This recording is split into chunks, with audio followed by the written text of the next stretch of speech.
हमारे जीवन में किए हैं, तो दुख हमारे पीछा करता है। Hallelujah, hallelujah. हालेलुया। क्योंकि वचन कहता है मेरे मन यहोवा का क्या कर, धन्यवाद कर, उसका थैंक्स कर। हालेलुया। हालेलुया।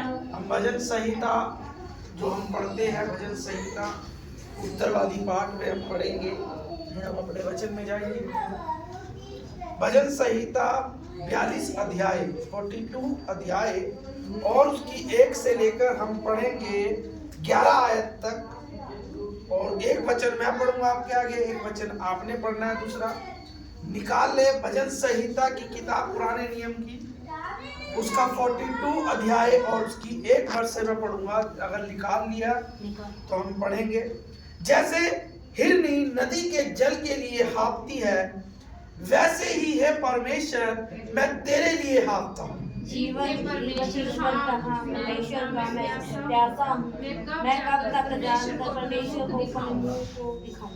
मेरे आंसू दिन और रात मेरा आहार हुए हैं, और लोग दिन भर मुझसे कहते रहते हैं तेरा परमेश्वर कहाँ है। यह समझना मेरे प्राणों को जाती है कि मैं कैसे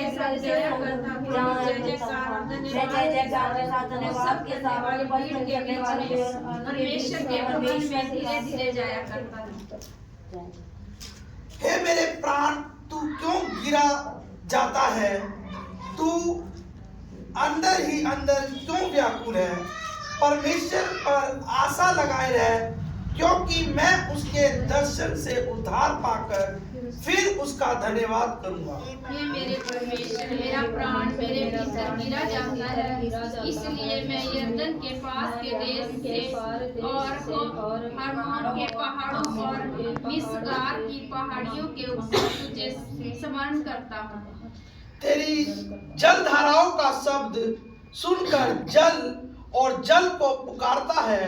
तेरी सारी तरंगों और लहरों में मैं डूब गया हूँ। तो मेरे दिन को यहोवा अपनी शक्ति और निशान प्रकट करेगा, और रात को एक गीत में उसका गीत गाऊंगा और अपने जीवनदाता ईश्वर से प्रार्थना करूंगा। जीवनदाता ईश्वर से प्रार्थना करूंगा।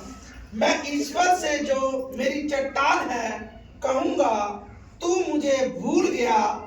मैं शत्रु के अंधेरे के मारे क्यों शोक का परिहिवावा पहने हुए चलता फिरता हूँ। मेरे सताने वाले जो मेरी निंदा करते हैं, मानो उनसे मेरी हड्डियां चूर चुकी हैं, मानो कटार से चीर जाती हैं, क्योंकि वह दिन भर मुझसे कहता रहता है तेरा परमेश्वर कहाँ है।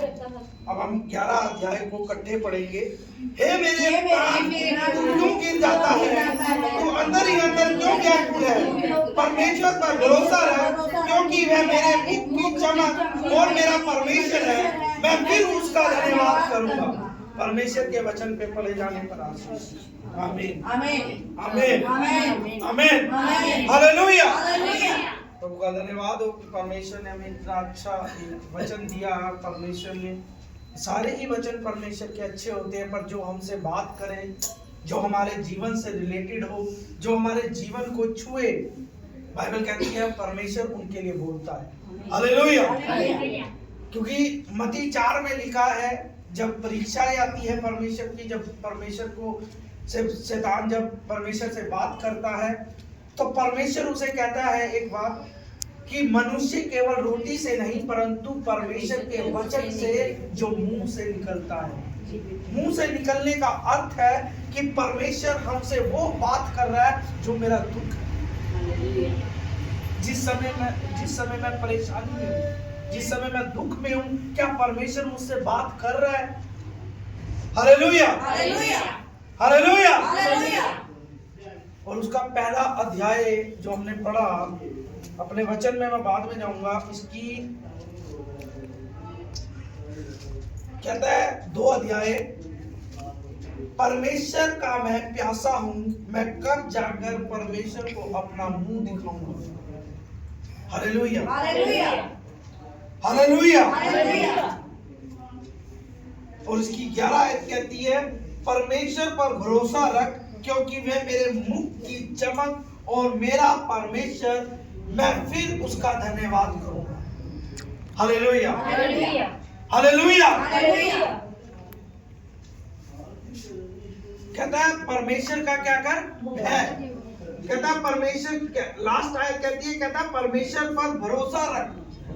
जब मैं परमेश्वर पे विश्वास करूंगा, जब मैं परमेश्वर पे भरोसा रखूंगा, तो मेरा परमेश्वर मेरे मुंह पर अपना प्रकाश चमकाएगा। हालेलुया। हालेलुया। मुंह पे प्रकाश चमकाने का मतलब कि मेरी परेशानियां, मेरा दुख, मेरी तकलीफें परमेश्वर ने हर ली हालेलुया। और वो चमक हुई। और वो जो चमक होएगी वो मेरी गवाही को पैदा करेगी। Hallelujah. Hallelujah. Hallelujah. Hallelujah. Hallelujah. परमेश्वर महान है, वो कभी बदलता नहीं है, वो एक जैसा है परमेश्वर। पर क्या मैं उसके वचन का प्यासा हूं? क्या मैं उसकी बात का प्यासा हूं? इसकी पहली अध्याय कहता है जैसे हिरनी हाँफती है, मैं तेरे लिए हाँफता हूं। क्या हम संगति का बोझ रखते हैं? क्या हम परमेश्वर के वचन पर अपने आप को लेकर चलते हैं? हाँफने का मतलब तो वही हो गया ना। क्या कहता है 42 आयत जो भी हमने पढ़ी, पहली हमने अभी उत्तरवादी पाठ में पढ़ा। कहता है जैसे हिरनी नदी के जल के लिए हाँफती है, वैसे ही हे परमेश्वर मैं तेरे लिए हाँफता हूं। हालेलुया। हालेलुया।